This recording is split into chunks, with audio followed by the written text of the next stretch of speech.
Welcome to How It's Made. Have you ever been curious on these little Keurig cups, how you can get more for less? Are you tired of paying that extra dollar for a nice cup of coffee? And then you have to throw the little Keurig cup up and then go back to the store and get some more. Well, today's episode, I'm going to show you how to take the Keurig that you love to make coffee with, the Keurig cup that is used and normally you throw away, and how to reuse them, fill them up, and use them for days and days on end for your perfect cup of coffee. Materials you will need. Step 1. You must have a Keurig coffee maker. 2. You must have used a Keurig cup. Your favorite coffee, whatever to blend, doesn't matter. Next, you will need several items. 1. Your favorite type of coffee. Mine, Folgers, it's cheap, doesn't really matter. Next, your favorite Scotch tape. The kind you use for weddings, showers, birthdays, Christmas, those holidays that the stores make us buy it for. Anyway. Next, some Reynolds wrap. It doesn't have to be Reynolds wrap. It could be a Meyer brand, Kroger brand, any kind of cheap brand. Next, some type of container for the used coffee. Doesn't matter what kind of container. This, trash can, whatever. Next and last and most important, your coffee cup. This you will use to enjoy your new Keurig coffee. Let's go through the process. First, after you make your cups of coffee and you're drinking it, yum yum, you will then take your Keurig cup, which you have used. As you notice, it has a hole on the top, and if you notice, it has a hole on the bottom. You won't need this. Well, let me pass this on to my favorite assistant as we go through the steps on how to make a Keurig cup. First off, you have your container. Need something sharp as this. Next, you have your used coffee, that's what you use. Like I said, it has a hole at the top and the hole at the bottom, which your Keurig has punched 2 holes. What you don't need is the top. What you will do carefully, preferably with something non-sharp in case you let your kids do this as a summer project, take off the lid.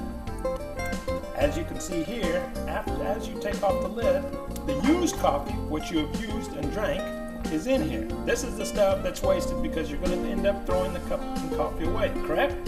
No, we don't throw anything away. What you will now do is take the coffee, which is used, and you carefully take it out. All the coffee. Yum, yum.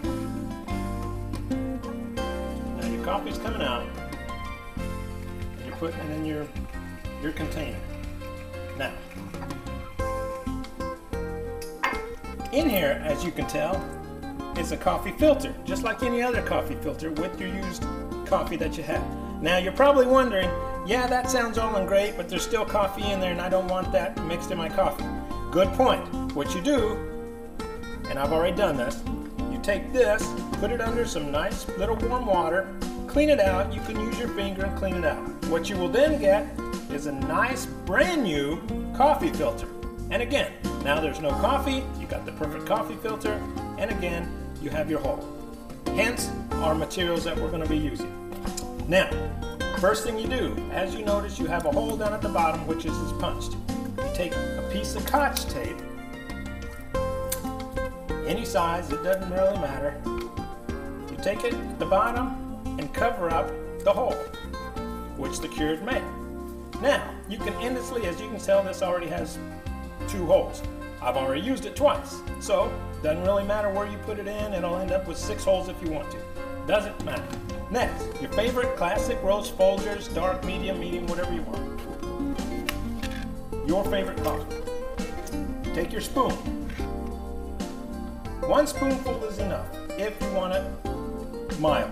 If you like a stronger blend, well, just go out and buy a stronger blend of coffee. You don't need any more than a spoonful, okay? You can fill it up if you want more, but we're trying to save money. So, now is your brand new Folgers coffee. You can disregard this, you don't need it anymore. Your holes are punched, the coffee's not going to come out. Now what you will need, tin foil. You don't need a lot of tin foil, you just need a little bit. So, cut your tin foil. Now you're going to say, well, that's an awful lot of tin foil for a little cup. Well, sure it is. Well, if you give me a second, I'm going to explain why we're using so much tin foil. Okay, anyway, all you need is enough tin foil to cover the Keurig top.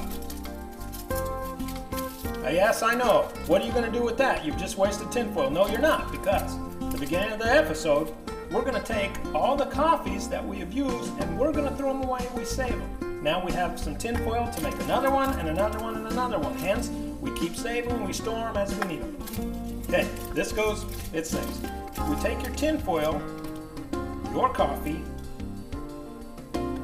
tape bottom, you put it on top of your Keurig cup. Now, tin foil is very good to use because now you just form on the top, you work it around a little bit, ta-da! Now you have a Keurig cup, just like you just bought it in the store, with your favorite coffee. Okay, last thing you do, put all your materials away, take your brand new Keurig cup, put it in your Keurig maker, push the lid down, take your favorite cup, hope it's Pirates of the Caribbean, set it, and let it go. Perfect cup of coffee any way you want it. You can use, store them, save them, use them again. When you're done with that, you want to make another one, store them for later, take them camping, take them on a hike if you want to. The perfect Keurig cup. Thank you very much. Next episode, we'll be sharing some different ideas how to save money.